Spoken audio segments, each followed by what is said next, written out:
병원 마케팅의 핵심은 광고비도 노출 기술도 아닙니다. 결정을 만드는 글쓰기의 공식입니다. 병원 마케팅을 이야기하면 대부분 상위 노출부터 떠올리십니다. 물론 상위 노출 중요하죠. 하지만 상위 노출만 되면 병원 마케팅이 끝나는 걸까요? 전혀 아닙니다. 블로그 노출은 잘 되는데 신한 유입이 잘 안 돼요. 병원 마케팅 상담을 하다 보면 가장 많이 듣는 말입니다. 하지만 이 상황은 전혀 이상하지 않습니다. 노출이 잘 되는 것과 환자가 실제로 병원을 선택하는 것은 완전히 다른 문제이기 때문입니다. 병원 마케팅의 결과는 노출이 아니라 환자의 선택으로 판단이 됩니다. 예를 들어 볼게요. 환자가 허리 통증으로 병원을 검색합니다. 여러 병원 글을 눌러보고 몇 개를 읽어봅니다. 그런데 글을 다 읽고 나서도 결정을 하지 못합니다. 그래서 어디로 가야 하지? 이 상황에서 환자는 보통 멈춥니다. 전화도 하지 않고 예약도 하지 않죠. 왜일까요? 글은 충분히 읽었지만 어디를 선택해야 할지는 끝내 정해지지 않았기 때문입니다. 상위 노출로 우리 병원 블로그에 들어오게 할 수는 있습니다. 하지만 결정을 만들지는 못합니다. 그 결정은 지금부터 말씀드릴 글의 구조와 설계 공식에서 나옵니다. 많은 병원 컨텐츠는 이렇게 시작합니다. 저희 병원은 이런 치료를 합니다. 이런 장비를 보유하고 있습니다. 하지만 환자는 치료 설명보다 먼저 이런 생각부터 하죠. 여기 믿어도 될까? 나 같은 경우도 많이 봤을까? 예를 들어 치과를 찾는 환자는 임플란트 재료나 브랜드보다 아프지는 않을까, 과잉 진료는 아닐까를 먼저 걱정합니다. 정형외과 환자 역시 상세한 치료 방법보다 수술까지 가야 하나, 괜히 치료받는 건 아닐까라는 불안을 먼저 떠올립니다. 환자는 정보를 찾고 있는 게 아닙니다. 지금 내 상황을 이해해줄 병원인지 그걸 판단하고 있는 겁니다.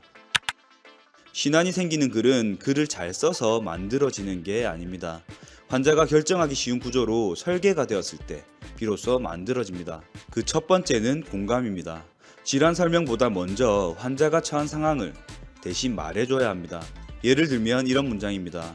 이 통증이 당장 큰 병은 아닐 것 같지만 그렇다고 그냥 넘기기엔 계속 신경 쓰이진 않으신가요?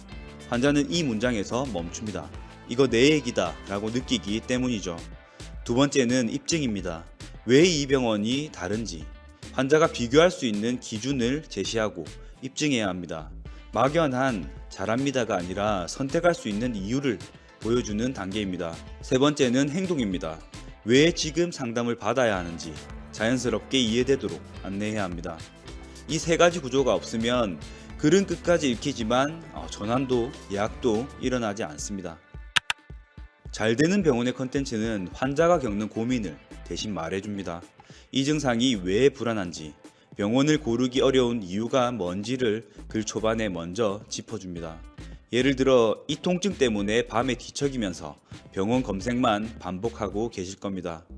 이런 문장을 본 환자는 글을 끝까지 읽게 됩니다. 그 다음에야 치료 이야기, 병원 이야기로 넘어갑니다. 환자는 글을 읽으면서 여긴 나 같은 환자를 많이 봤겠구나 라고 느끼게 됩니다. 이 차이가 신한 전환율로 이어지느냐, 그냥 읽고 나가느냐를 가릅니다. 병원 마케팅의 핵심은 광고비도 노출 기술도 아닙니다. 결정을 만드는 컨텐츠 구조 설계, 글쓰기의 공식입니다. 환자는 보통 가치를 인지하고 공감하며 비교 기준을 세운 뒤 안심이 되면 행동합니다. 환자가 결정할 수 있도록 컨텐츠 구조를 설계하고 글을 써야 되는 거죠. 하지만 많은 병원 글은 설명에서 시작해서 설명으로 끝이 납니다. 그래서 환자는 정보는 잘 받습니다 라고만 생각하게 되는 거죠. 신안으로 전환이 되는 컨텐츠들은 답을 줍니다. 왜 이 병원이어야 하는지, 왜 지금 상담을 받아야 하는지를 말입니다. 이 구조를 이해하고 설계하면 노출이 많지 않아도 문의는 꾸준히 발생합니다. 이것이 바로 신한 전환율과 직결되는 메디인포랩의 글쓰기 공식입니다. 그럼 대체 어떻게 글을 적으라는 거야? 라는 궁금증이 생기시죠? 고정 댓글에 이 공식들을 적용한 피부과, 치과, 성형외과, 한의원 포스팅 예시를 남겨놓았으니 보시고 도움이 되셨으면 좋겠습니다. 더 좋은 영상으로 만나 뵙겠습니다. 감사합니다.